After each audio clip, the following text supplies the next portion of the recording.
Shalom teman-teman dan saudara yang dikasihi Tuhan. Perkenalkan, nama saya Veronica Natasha Dibura. Pada renungan malam kali ini, saya akan membawa renungan yang berjudul Setia dalam Setiap Perkara.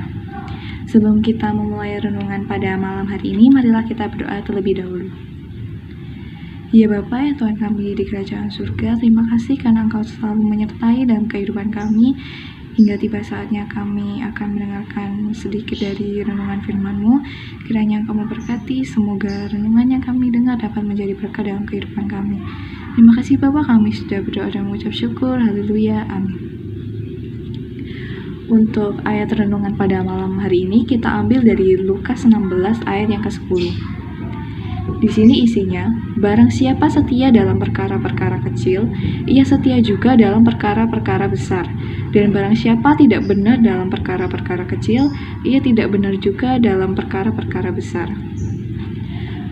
Seperti yang kita ketahui nih ya teman-teman, bahwa di masa remaja itu adalah masa, apalagi di masa SMA, itu adalah masa di mana kita sedang mencari jati diri, yang dimana kita itu masih masih memilah mana yang benar dan mana yang salah, masih berego dengan diri kita sendiri dan juga orang lain. Terkadang juga banyak banget pergumulan yang terjadi di masa SMA yang gak cuma terjadi di lingkungan keluarga atau pertemanan, tapi biasanya juga terjadi di lingkungan sekolah. Banyak juga anak muda yang selalu bingung dan stres karena mereka ini selalu memikirkan, kira-kira di masa depan aku bakal jadi apa ya, kira-kira aku di masa depan bisa jadi yang seperti ini nggak ya. Banyak banget hal kita sebagai anak muda itu khawatirkan. Dan minusnya dari anak-anak masa muda yang sekarang adalah mereka cenderung banyak mengeluh daripada bertindak.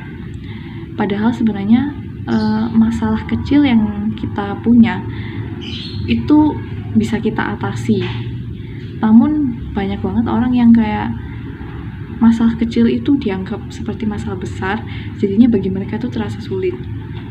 Nah, seperti yang udah kita dengar dari firman Tuhan tadi, bahwa setiap orang yang tidak benar dalam perkara-perkara kecil, ia tidak benar juga dalam perkara-perkara besar. Terutama buat banyak orang yang gak mengandalkan Tuhan dalam kehidupannya, itu pasti segala hal terasa lebih berat. Padahal Tuhan itu memberikan suatu pergumulan itu tidak jauh dari kemampuan kita. Hanya saja sebagai manusia, kadang kita sendiri yang membuat itu terasa semakin berat. Ditambah lagi karena efek atau suatu hal yang membuat kita merasakan bahwa setiap hal itu menjadi lebih berat, itu adalah karena yang pertama kita itu nggak bersyukur. Kita cenderung menikmati apa yang sudah terjadi saat ini tapi nggak bersyukur dan nggak melihat kekurangan. Kayak banyak juga orang di luar sana yang lebih susah dari kita, atau bahkan lebih, bisa dibilang lebih, keadaannya lebih sulit yang dihadapi. Tapi kita yang masih seperti ini tuh, kita harus bersyukur dan harus bisa menerima itu dan mengerjakan itu menjadi lebih baik.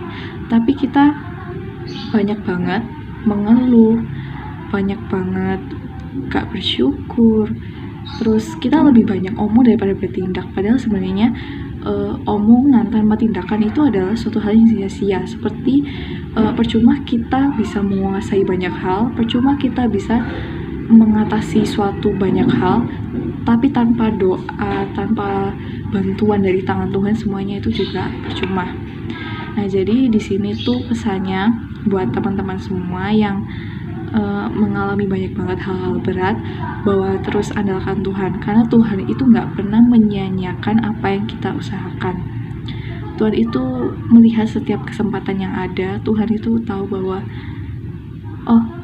anakku sedang berjuang keras, dan Tuhan itu pasti akan melihat setiap kerja keras yang kita lakukan. Intinya semua hal yang dilakukan Tuhan itu tidak dilakukan tanpa alasan, tapi pasti ada alasan, dan alasannya itu pasti bagus buat kita semua. Dan juga kita sebagai anak muda, selain banyak berbicara, banyak berpikir, juga harus banyak bertindak, karena kita tidak bisa melakukan itu hanya setengah-setengah.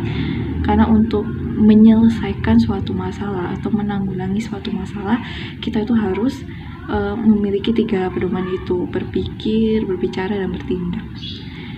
Sekian dari saya. Sebelum kita menutup renungan pada malam hari ini, alangkah baiknya kita tutup dengan doa ya teman-teman. Ya Bapa ya Tuhan kami, terima kasih karena Engkau telah memberkati kami sepanjang renungan kami pada malam hari ini. Kiranya setiap renungan yang kami baca dapat menjadi berkat dan menjadi pesan bahwa betapa baiknya Tuhan dalam kehidupan kami dan perlunya kita mengandalkan Tuhan dalam kehidupan kami. Dan kiranya Engkau memberkati anak-anak-Mu supaya kita dapat menghadapi masalah-masalah yang ada pada kami. Terima kasih Bapa, kita sudah berdoa dan mengucap syukur. Haleluya, amin. Terima kasih teman-teman.